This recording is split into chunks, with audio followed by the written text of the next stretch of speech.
Thank you for those introductory remarks.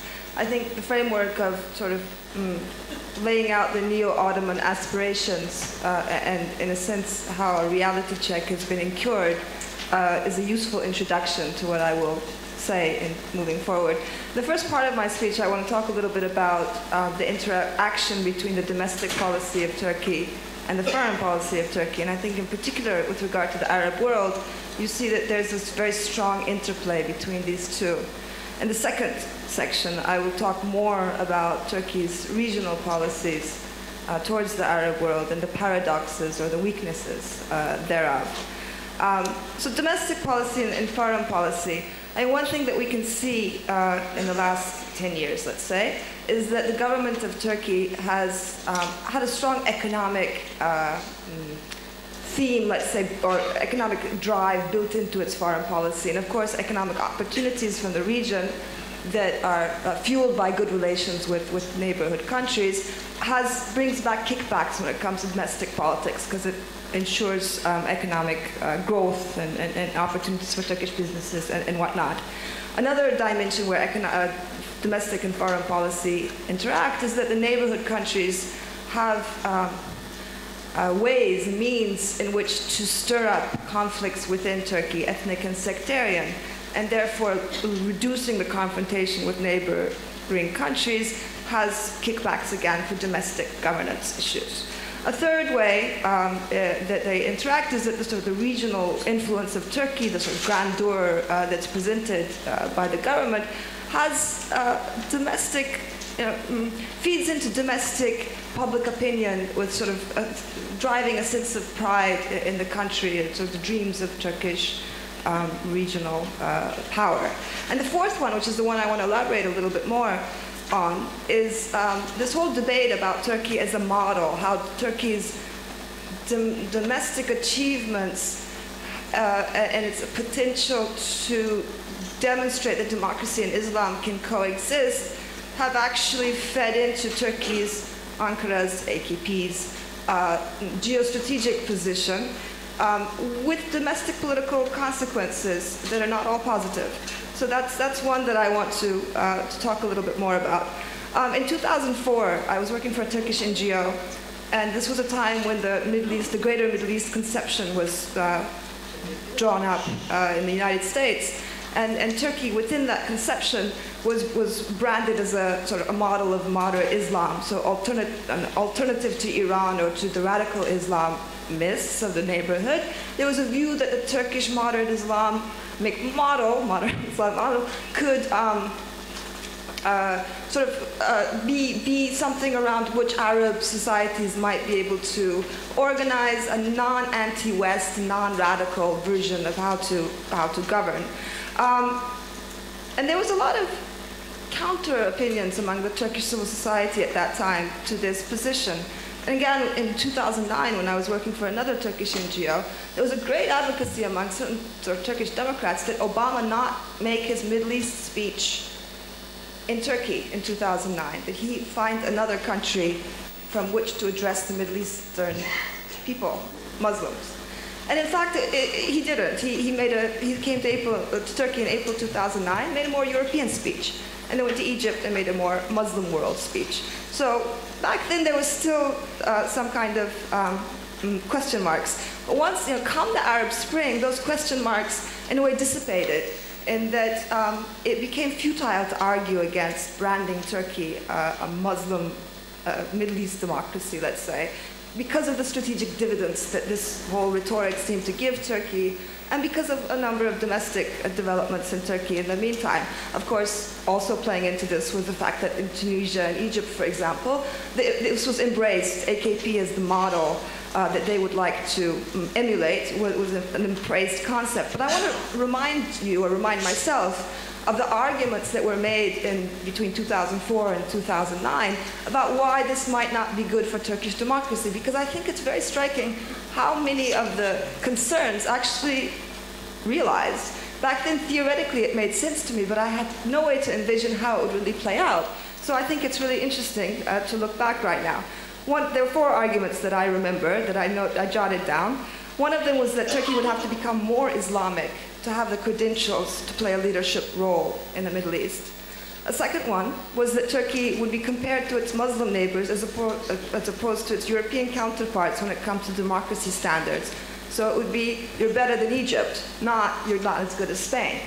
A third one was that this model debate had one political actor of Turkey at its center, and it was actually the AKP model, not the Turkey model, that was often what the narrative was based on, which of course it injects a level of support for a political party somewhat artificially from outside, somewhat the way the Turkish military had an immunity vis-a-vis what it did domestically because of its great strategic importance during the Cold War and before.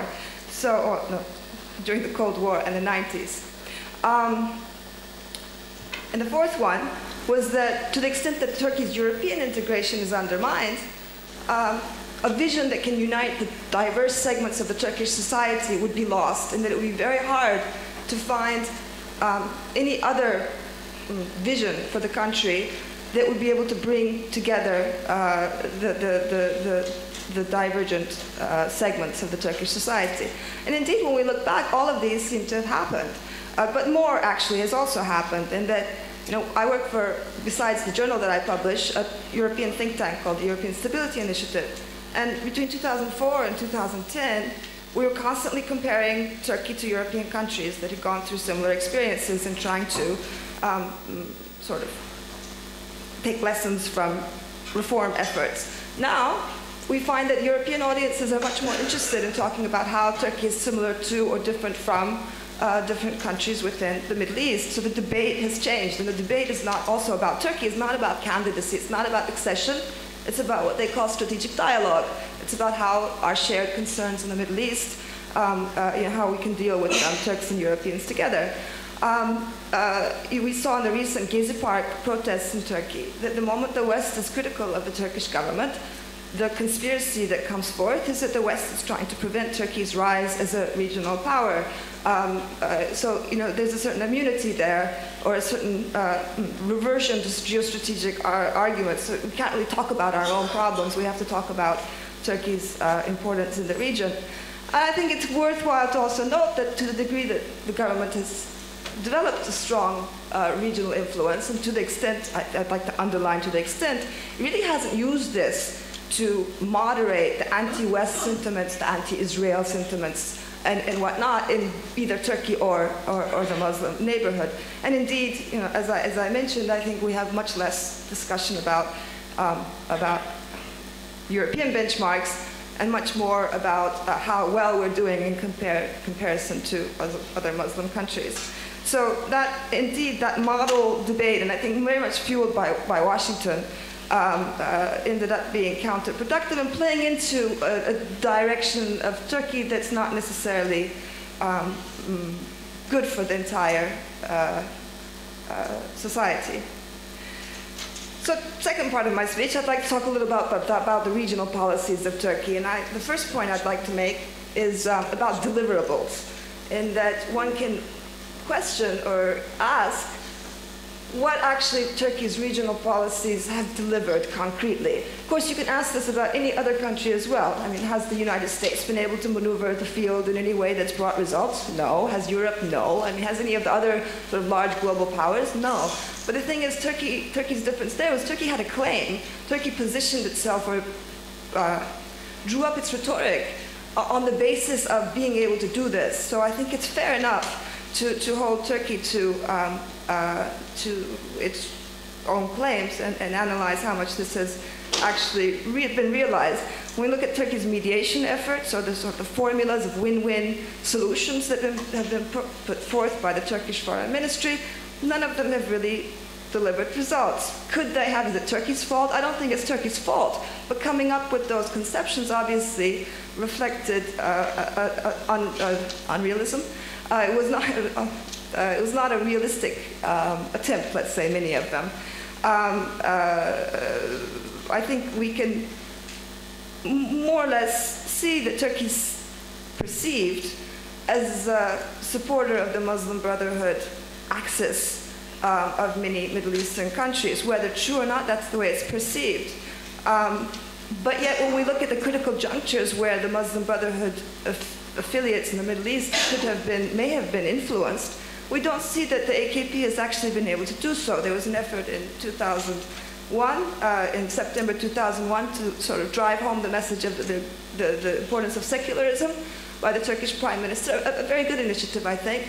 It didn't yield results. We saw the period of constitution making in Egypt where the whole issue of protection of minorities was being debated. Turkey was not a part of that debate. It was absent.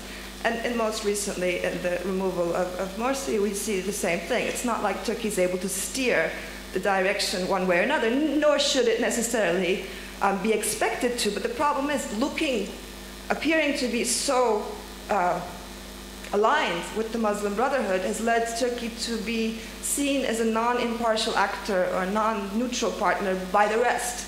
So the secular segments of these societies, the Shia in certain other countries of the region, the liberals, they no longer see Turkey are not as enthusiastic about Turkey's role in the region as they could have been had Turkey not antagonized them with their support for the Muslim Brotherhood. If it was not going to deliver the results that it was seeking to with the Muslim Brotherhood, then maybe Turkey shouldn't have been aside so much and chosen a side in the societies of this region.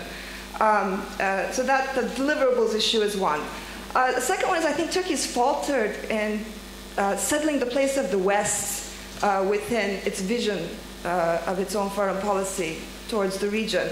And that I think in the long term, actually Turkey's interests very much converge with the West in the region. Turkey is also has the most to gain by the solution of conflicts, economic development and interdependence in the Arab world, open borders, more democracy. I mean, these are the kind of things that actually Turkey and the West, West meaning Europe, America, all benefit from. Yet it's a paradox that Turkey, that the government has not incorporated this into its narrative at all. I mean, in fact, quite the contrary. There's a West skepticism that comes across very frequently. Of course, the democratization deficits of the country have not fared well in terms of Turkey's relations with the West, to the extent that there were supporters within the EU of Turkey's accession or integration. They do not feel very motivated about Turkey today, mostly because of the last 2 years and the democracy track record. And I think they feel very much that Turkey is using its regional influence as a bargaining chip vis-a-vis the West, as opposed to trying to come up with joint efforts or joint visions towards the region. For a country whose interests actually are so aligned with the West, this seems to be puzzling. And am I finished? 3 minutes. Okay, I'll be fine in 3 minutes. I'll actually try to do 2 minutes. And my last point, or my one from the last point in terms of paradoxes, is that no official mantra has been devised since the zero problems with neighbors mantra. And that clearly the zero problems with neighbors was a good idea, but it didn't work. Not because of Turkey, but because of what the region is. Now, what's replaced it, it's not clear.